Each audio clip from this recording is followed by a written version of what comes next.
তুমি হাতে নিয়েছো তোমাকে,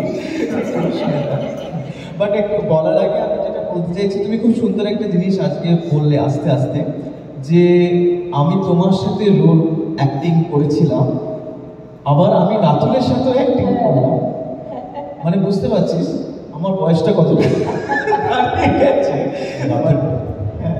ও যখন করেছে ও তখন এইটুকু, আমার সঙ্গে আমার ছেলে হয়েছে তখন এইটুকু, 4 বছর। তারপরে ও এক জায়গায় ওর ছেলের সঙ্গে আমাকে আলাপ করিয়ে দিল, তখন ওর ছেলে এইটুকু। যেমন আমি কোথাও বলেছি যে তোমার ঋতুপর্ণ ঘোষের সঙ্গে ছবি 25 বছর আগে। ঋতুপর্ণ ঘোষের জন্মদিন কবে? 31শে আগস্ট। পরের 25 বছর পরে সত্যজিৎ সেনের সঙ্গে ছবি, সত্যজিৎ সেনের জন্মদিন 31শে আগস্ট। না, আর একটা জিনিস বলবো, আর একটা হচ্ছে national award winner, national award winner মানে থার্ডটা তাহলে এবার ন্যাশনাল অ্যাওয়ার্ড উইনারের সাথেই তোমাকে করতে হবে, দেন উইল কন্টিনিউ। না, তো আমি একটু মহামাসি তোমাকে যে প্রশ্নটা, Ratul as a musician, as a brilliant percussionist, or Ratul as an actor, তোমার চোখে কোনটা খুব পছন্দের? মানে ভালো খারাপ ভীষণ হতে পারে, এবার তোমার চোখে ভীষণ কঠিন। আমি একটা জিনিস বলবো যে রাতুল যখন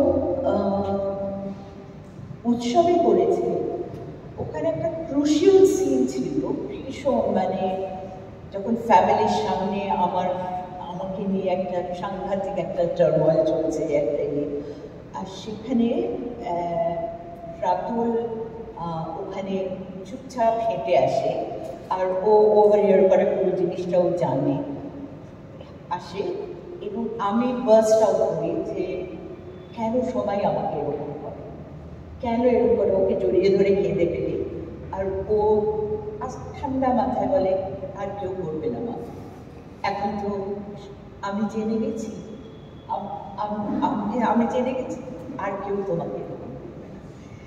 এই সিনটা মানে একটা টেকে ওকে হচ্ছিল, যে ছেলে কোনোদিন মানে স্টুডিওতে ঢুকতে চায় না, সেই ছেলে ওই সিনটা একটা টেকে ওকে হলো, আর ও অতটা ভালো করেছিল বলেই আমারটাও ভালো হলো। ও যদি সেখানে ভালো না হতো তাহলে আমারটাও আসতো না। তো সেটা আমি তো সবসময় আমার মানে কি সব কিছু করতে গেলেই না একটা এসে যায়। আমি ভীষণ বিশ্বাস করি যে আমার একজন আছেন সত্য সাই বাবা। তো কি অদ্ভুত হলো যে সত্য সাই বাবার আশ্রমে আমি ওখানে ছিলাম যখন আনন্দলোকের আমার একটা অ্যাওয়ার্ড ওরা দিয়েছিল আনন্দলোক থেকে। তো আমাকে চলে আসতে হলো। তো আমি বললাম কি না, আমি মানে এই আশ্রম ছেড়ে আমার যেতে ইচ্ছে করছে না। আমি বাপিদাকে বললাম যে বাপিদা তুমি মানে আমার কর্তাকে বললাম বাপিদা তুমি গিয়ে একটু নিয়ে নেবে। বলছে মাথা খারাপ, আমি নিতে পারবো না। আমি বললাম তাহলে রাতুলকে বলো না, রাতুল যদি গিয়ে আমার অ্যাওয়ার্ডটা নিয়ে নেয়। তো রাতুল লাকলি রিড, আর ও গিয়ে ও আমার হয়ে ওই অ্যাওয়ার্ডটা নিল। তারপরে যেদিন এসছি সেদিনই ওটা টিভিতে দেখাচ্ছি, আর আমি ঠিক বাবার ওখান থেকে সাই বাবার ওখান থেকে ফিরেছি। তখনও আমি ঘরে যাইনি, আমার মানে চেঞ্জ করিনি, আমি ওখানেই বসে ওই ক্লিপটা দেখছিলাম যে ও গিয়ে অ্যাওয়ার্ডটা নিল। আর আমার মনে হচ্ছিল ও যদি কোনোদিন সিনেমা করে, ওকে এত সুন্দর লাগছিল এতে, আমরা ও যদি কোনোদিন সিনেমা করে, কোনো কিছু জানি না, ও যদি কোনোদিন সিনেমা করতো আর ও যদি এরকম একটা অ্যাওয়ার্ড নিজের জন্য নিয়ে আসতো, এরকম অনেকগুলো পাবে এই ছবির জন্য। হ্যাঁ, অনেকগুলো পাবে এই ছবির জন্য। তো এইটা ভেবে মানে এত ভালো লাগছিল। আর কি অদ্ভুতভাবে ঠিক তারপরে ঋতু ইন্টারনাল, মানে এটা যেন বাবা আমার কথাটা শুনে বাবা যেন এটাকে করে দিল। হ্যাঁ, আর তারপরে রাতুলকে তন্ময়ের ওখানে ভর্তি করানো হলো তবলা শেখার জন্য। First thing he did was একটা খাতা তৈরি করলো সুন্দর করে মলাট টলাট দিয়ে, তার মধ্যে প্লাস্টিকের রাবারের অ্যালফাবেটস, হ্যাঁ, উইথ ভেরি মানে সুন্দর neat and tidy way tabla কথাটা লিখল, tabla. That was the first and the last day. আর কোনদিন ওই খাতাটা বোধহয়, কিন্তু কি অদ্ভুতভাবে আমি জানি না ওর মধ্যে রিদমের ব্যাপারটা। ফার্স্ট তখন ওর 2 বছর বয়স, 2 বছর হয়নি তখন হবে। তো আমি একটা রিদম প্লেনে যেতে যেতে, আমরা ইউএসএ যাচ্ছি, তো প্লেনে যেতে যেতে আমি না, আমাদের একটা রিদম ছিল, সেটা হচ্ছে দিম দিম দিম দিম দিম তাম টাক টাক টাক টাক দিম দিম দিম। ওর হাতে একটা চিরুনি ছিল, ও সেইটা দিয়ে ওই ট্রেটা খোলা ছিল, ও সেইটার ওপরে দিম দিম দিম দিম টাক টাক টাক টাক। আমি না অবাক হয়ে গেলাম যে ওই টাক টাক, ওই অফের টাক টাকটা দিচ্ছে কি করে। আরেকটা অদ্ভুত হয়েছিল, তখনও কয়েক মাসে, হ্যাঁ, ওই 10-11 মাস হবে, মানে 1 বছর হবে, তখন ও দোলনার মধ্যে ওই একটা হ্যাঙ্গিং দোলনা ছিল, এরকম এর মতো হয় না, প্যান্টের মতো উঠে যায় মধ্যে। তো সিটিং অন দ্যাট, আর আমি একটা আমাকে ঘুম পাড়াচ্ছি দোল দিয়ে, আর ও মাথাটা এটি করে রয়েছে, আর আমি একটা আমার ওকাউরি গাথা, মৃণালন সিনেমা ওকাউরি গাথা থেকে একটা লালাবাই ছিল, তো আমি সেটা হাম করছি, ও না পুরো ওইটার সঙ্গে তাল দিয়ে যাচ্ছে। আমি না ভাবলাম এটা বোধহয় মানে হঠাৎ হয়ে গেছে। আমি গানটা থামালাম, তালটা থেমে গেল, আবার যখন গানটা তার মনে হচ্ছে আবার তাল দিলাম। আমি তখন বাপিদাকে গিয়ে দেখে এসে এসব একটু দেখে যাও, বাপিদা বলে এটা হয় না, আবার বললাম ঠিক হয়েছে। তখন ওর রাস্তার মানে ওর একটা আলাদা এই আছে, ও কখনো সেই রকমভাবে ফর্মাল ট্রেনিং নেওয়া বা কিছু। আমি তো থ্যাঙ্কস দেবো তন্ময়কে, যে কীভাবে আমি থ্যাঙ্কস দেবো এদের প্রত্যেককে। সাই বাবাকে প্রথম থ্যাঙ্কস দেবো যে এইখান থেকেই সব আরম্ভ হলো। ঋতু কী করে ওকে ভাবলো ওই রকম একটা রোলের জন্য, অত ইম্পর্টেন্ট একটা রোলের জন্য কী করে ভাবলো, সাঁতরাজিৎ কী করে ভাবলো ভগবান জানে, আর তন্ময় কী করে ওকে স্টেজে এরকমভাবে। তো সব কিছুটাই না কিরকম অদ্ভুত। আর ওর বাজনার ব্যাপারটা এটা আমি ছোটবেলা থেকে ওকে দেখে এসেছি। আর সিনেমাটা তো এখন দেখছি, সিনেমার কথাটা আপনারা বলবেন, মানে সবাই বলবে। আমি না সব ব্যাপারে, আমার নিজের ব্যাপারে আমি ভীষণ খুঁতখুঁতে।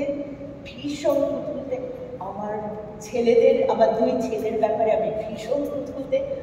আমার মনে হয় কি বাইরের লোকরা বলুন, আমি কি বলবো, আমার বাবা মা কোনোদিন আমাকে প্রশংসা করেনি, কোনোদিন করেনি। তো সেই জন্য আমার এখনো মনে হয় I am not up to the mark.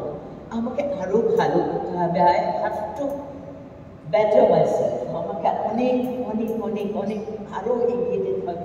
আমি যেখানে পৌঁছেছি এটা কোনো জায়গা না।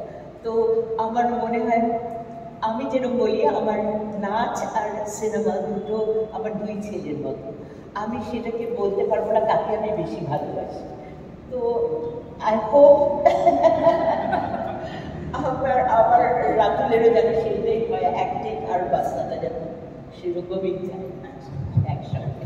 না না, একেবারে। এবং আমার মনে হয় তোমার যেটা সবসময় মনে হয় যে ও যেটাই করুক ফ্রম প্যাশন, সেইটা যদি হয় তখনই আমরা দেখেছি আমাদের সব ক্ষেত্রেই প্যাশনটা দেন অটোমেটিক্যালি ইট উইল প্রেজেন্ট সঙ্গে সঙ্গে। আর সেটা যদি না থাকে, এটাও খুব একটা ইন্টারেস্টিং কোয়েশ্চেন। যেটা দেখো, তুমি যখনই ছোটবেলা থেকে বড় হয়েছে, বাবা শিক্ষক যে গল্পগুলো, এগুলো আমাদের জানা ছিল না, মানে খুবই সুন্দর গল্প। তো রিদেমটা তার মানে ইউ আর গড গিফটেড, তুমি হয়তো ওটা নিয়েই জন্মেছো, তাই তো?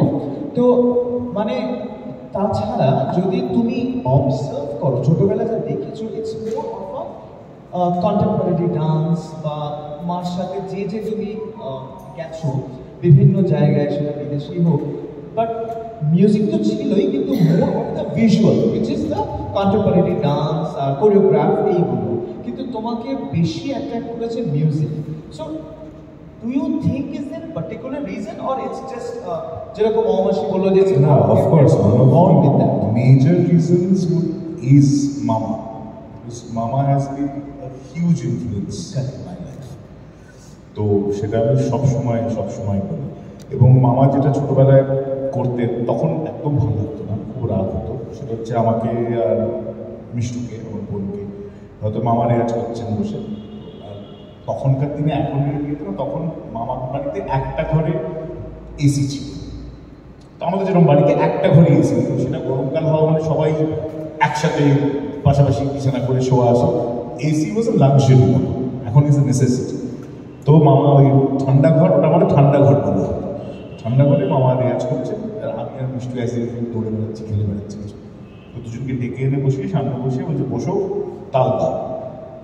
তাল দেবর মামা কি বাজাচ্ছেন আমার তো সেটাও বুঝছি না, ছোট তখন, কিন্তু তাল। এবার খুব অনিচ্ছা সব আর কি, দুজনে আমি আর মিষ্টি মিষ্টি তাল দিচ্ছি। এবং বাট দ্য ফান পার্ট ওয়াজ মামা বাজাচ্ছে, চপ্পল করে বাজাচ্ছে, মেয়ে করছে। যে মুহূর্তে আমরা বেতালা হতাম, ইউজ টু স্টপ, আবার তাল আবার শুরু করবো।